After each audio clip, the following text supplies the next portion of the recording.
우리 시편 104편 요절 말씀이 34절이었죠. 34절.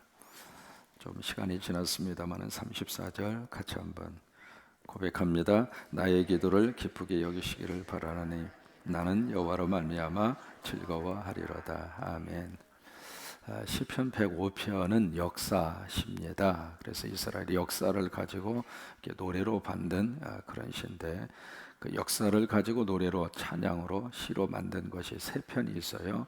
첫째가 78편이고 오늘 함께 읽은 105편, 그리고 내일 읽게 될 106편, 그 세 편의 시가 역사를 가지고 이렇게 시로 하나님이 역사하셔서, 하나님이 만나게 하셔서, 하나님이 이렇게 관계를 엮어지도록 역사하셔서 그렇게 해서 부부가 되고 또 우리 가정에 귀한 자녀를 선물로 주셨다.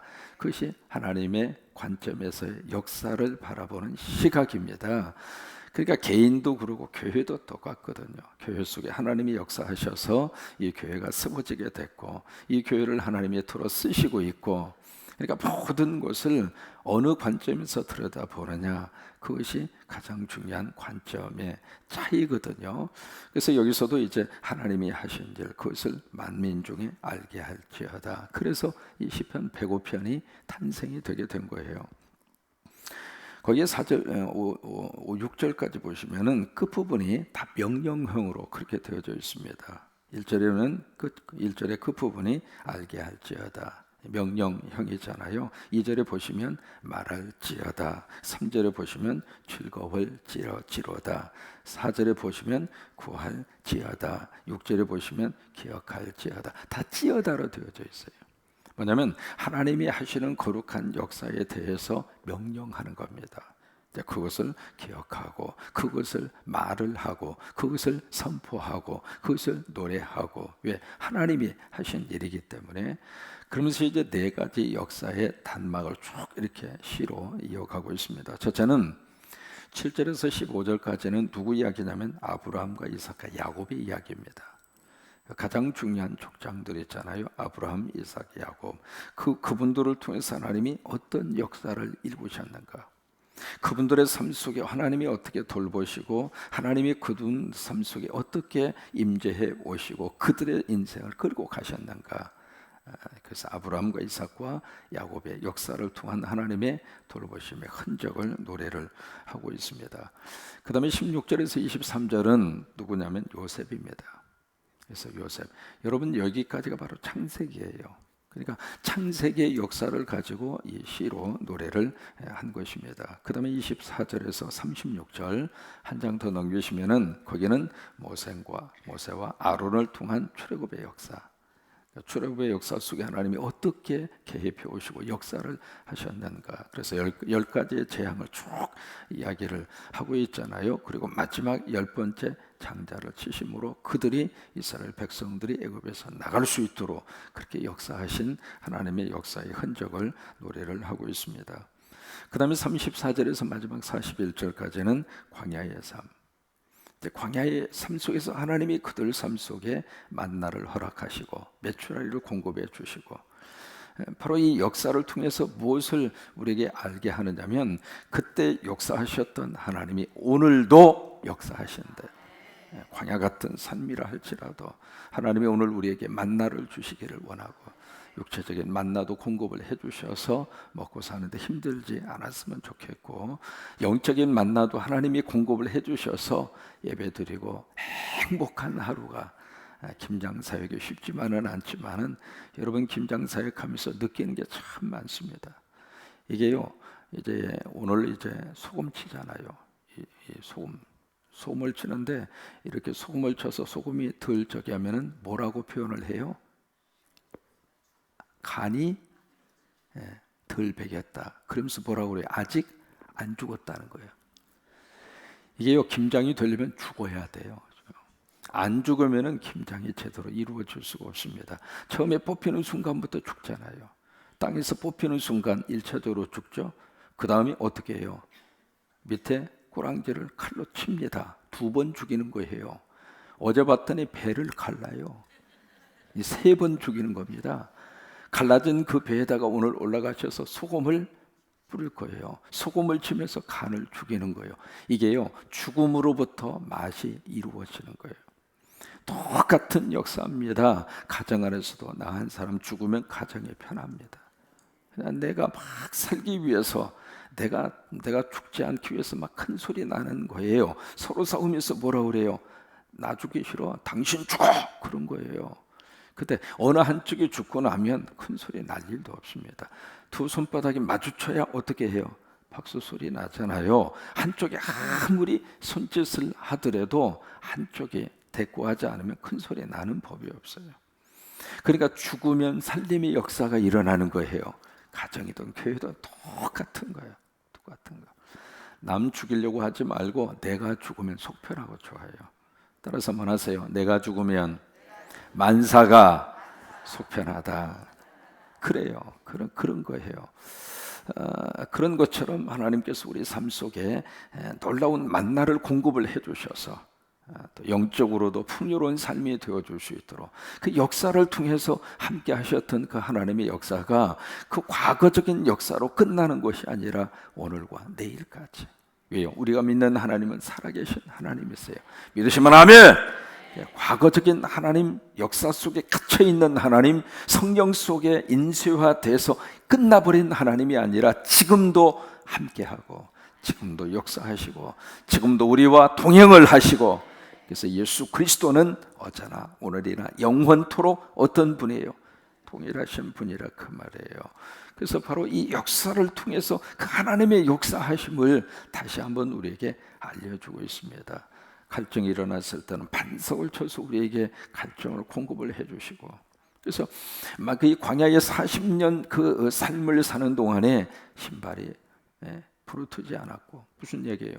전부 다 그 당시에는 다 샌들 형태의 그런 신발을 신었어요. 지금도 저쪽에 사우디아라비아 저쪽에 가서 보시면은 그쪽 그 해안가에 뭐가 있느냐면 그 바다 속에서 고고학적으로 자꾸 이렇게 발굴이 되는데, 거기서 뭐가 이렇게 자꾸 발굴이 되느냐면 불전차, 그런 바퀴들이 그렇게 많이 발굴이 돼요. 그리고 그 광야 그 속에 그 당시 사람들이 함께 생활을 했던 그 우리식으로 말하면 뭐라고 표현할 수 있을까요? 이렇게 가는 거 있잖아요. 맷돌 형태 같은 것들 그렇게 많이 발굴이 되고, 또 하나 그 당시 사람들이 신었던 샌들이 그렇게 많이 발견이 돼요. 적어도 200만 명 가까이 그렇게 40년 동안 살았으니까 그 역사의 흔적들이 그렇게 지금 많이 발굴이 되고 있거든요. 그냥 그 당시에 다 샌들을 신고 살았어요. 40년 동안 샌들을 신고 살았으면서도 발이 부러뜨리지 않았다 이 말이에요. 왜? 하나님이 함께 하니까, 하나님이 도와주시니까 환경을 뛰어넘어서 건강하게 살 수가 있었다 그 말이거든요. 그런 것처럼 우리 인생 속에 그때의 역사하셨던 하나님의 거룩한 역사가 오늘 우리 나라와 우리 민족과 우리 삶 속에 그대로 역사할 수 있도록 그런 은혜가 넘치게 되기를 바랍니다. 그래서 마지막 46절에 그렇게 고백하고 이 시를 끝내고 있습니다. 45절부터 보실까요? 여러 나라의 땅을 그들에게 주시며 민족들이 수고한 것을 소유로 가져가셨으니 이는 그들이 그의 율례를 지키고 그의 율법을 따르게 하려 하심이니라. 그리고 마지막 고백이 뭐예요? 할렐루야, 할렐루야. 그러니까 역사의 마지막 결론은 할렐루야입니다. 하나님을 높이는 거예요. 하나님 찬양하는 거예요. 이 한 주간은 우리 한국 역사에 새로운 획을 쓰는 그런 정치적인 일들이 벌어지게 되잖아요. 하나님께서 우리 민족 속에 새로운 역사를 써 주시게 되기를 바라고, 그래서 정말로 우리 민족이 민주적인 절차와 과정, 그리고 정말 주권이 국민에게 있다고 하는 사실을 다시 한번 확인하는 그런 역사의 현장이 될 수 있게 되기를 바랍니다. 그러면서 4절에 그렇게 고백을 하고 있습니다. 4절을 다시 한번 돌아가서 보세요. 시작. 여호와와 그의 능력을 구할지어다. 그래요. 우리가 지금 이 땅에서 구할 수 있는 것은 두 가지. 첫째, 하나님을 구하고, 어떤 일이 있어도 하나님을 앞세우고. 그래요. 새해 어떻게 살까? 하나님 앞장서시면 살 수 있습니다. 하나님이 앞장서셔서 우리 자녀들 인도해 주시면 자녀들 미래 걱정은 되지만 안심하고 맡길 수 있습니다. 그러니까 우리가 구할 수 있는 첫 번째 대상은 하나님이에요. 아침에 딱 일어나셔서 하나님부터 먼저 찾으시고 하나님부터 먼저 입술로 고백을 하시고, 그러니까 하나님을 구할지어다, 바로 그거잖아요. 그 다음에 두 번째, 그의 능력을 구할지어다. 하나님의 능력을 구하라고 하는 거예요. 사람의 능력은 한계가 있을 수밖에 없어요. 그러나 하나님의 능력은 무한하시잖아요. 그러니까 하나님의 능력을 구할지어다. 그러면서 그 다음에 여호와 그의 얼굴을 어떻게 항상 구할지어다. 하나님을 구하는데 어떻게 구하느냐? 하나님의 얼굴을 구하라라고 하는 거예요. 참 여러분, 이 얼굴이 너무 귀한 의미를 가지고 있습니다. 얼굴 말 그대로 얼 플러스 굴입니다. 얼이라고 하는 게 정신이잖아요. 영이잖아요. 영을 얼이라고 그래요. 그 얼이 굴, 여기 7개 굴이 있어요. 입 하나, 콧구멍 2개, 그 다음에 눈구멍 2개, 귓구멍 2개. 몇 개요? 7개입니다. 7개. 7개의 이 굴을 통해서 얼이 출입하는 게 얼굴이에요. 그래서 보세요. 얼이 2가지 얼이 있습니다. 선한 얼이 있고 나쁜 얼이 있습니다. 우리식으로 말하면 성령님은 좋은 영입니다. 착한 영입니다. 은혜를 주는 영이고 사람을 멋지게 가꾸어 주는 영이 성령의 역사거든요. 그리고 기쁨을 가져다 주고 은혜를 가져다 주고, 그게 성령의 얼이에요. 근데 이 악한 영이 가져다 주는 얼이 있어요. 그 악한 마귀와 사탄이 주는 그 얼은 사람의 인상을 험악하게 만든 거예요. 섬찟하게 만들고 그냥 인상 박스도록 만들고 오만 가지 인상을 얼굴 속에 가득하게 담고 그렇게 살 수 있도록, 그 무슨 영이냐면 그게 나쁜 얼이 내 속에, 얼굴이 그렇게 7개 구멍을 통해서 어떤 얼이 출입하느냐에 따라서 얼굴이 달라져. 얼굴이. 사도행전 6장에 보시면은 스데반이 나옵니다. 스데반이 거기서 최초로 순교를 해요. 막 돌멩이를 가지고 막 던집니다. 근데 돌멩이를 맞으면서도 사도행전 6장 마지막 그 부분에 뭐라고 말씀하고 있느냐? 스데반의 얼굴이 천사의 얼굴로 보인 거예요. 그 상황 속에서 어떻게 천사의 얼굴이 나올 수가 있겠어요? 스데반 속에 뭐가 있으니까? 하나님의 영이 있으니까. 스데반 속에 하나님이 있으니까. 스데반 속에 천국이 있으니까 얼굴이 그런 얼굴로 바꾸는 거예요. 여러분, 저쪽에 네덜란드에 자랑하는 화가 중에 바로크 시대의 거장으로 불리는 사람이 렘브란트입니다. 렘브란트의 작품은 굉장히 기독교적인 그 배경에 깔려서 그분이 작품 활동을 많이 하셨는데, 그 렘브란트의 작품 가운데 대표적인 2가지의 자화상이 있습니다. 근데 그 자화상이 재미있는 거가, 렘브란트가 아주 젊었을 때 그린 자화상이 있고 20년 후에 또 자기의 모습을 그린 자화상이 있습니다. 근데 이 2가지의 작품이 아주 대조적이에요. 20대 시절에 렘브란트가 그린 그 자화상은 그 당시 그는 참 신앙생활을 열심히 했습니다. 말 그대로 은혜가 충만했어요. 성령의 역사가 충만한 그런 때를 보내는 그 시절. 그래서 그 20대 시절에 렘브란트의 자화상은 아주 그 얼굴 속에 빛이 있어요. 희망이 있습니다. 그리고 뭔가 꿈틀거림이 있고, 사람이 얼굴이 잘생기고 예쁘고 밉고 그걸 떠나서 그 얼굴 속에 풍기는 인상이 있는 거예요. 아무리 이렇게 예쁜 얼굴이라 할지라도 그 얼굴 속에서 풍기는 인상이 별로인 사람은 조금 그래요. 근데 우리가 보기에 얼굴은 조금 그렇다 치더라도 그 인상 속에서 풍기는 그 인상이 따뜻하고 온화하고 아주 좋은 군산 성광교회 담임 목사 같은 인상, 뭔가 이렇게 풍기는 그런 따뜻함이 있는 얼굴의 인상이 있거든요. 근데 렘브란트가 그래요. 20대 시절에. 근데 20년 후에 그가 나이가 들어서 또 하나의 자화상을 그렸는데, 그 자화상은 완전히 얼굴이 이그러진 얼굴이에요. 왜 그랬을까? 그 당시 렘브란트는 하나님을 떠났어요. 하나님을 떠나고 나니까 그의 얼굴의 모습이 그렇게 달라진 거예요. 여러분, 하나님의 얼굴을 구할지어다. 왜 그럴까요? 하나님의 얼굴을 구해야 내 얼굴이 달라지는 거예요.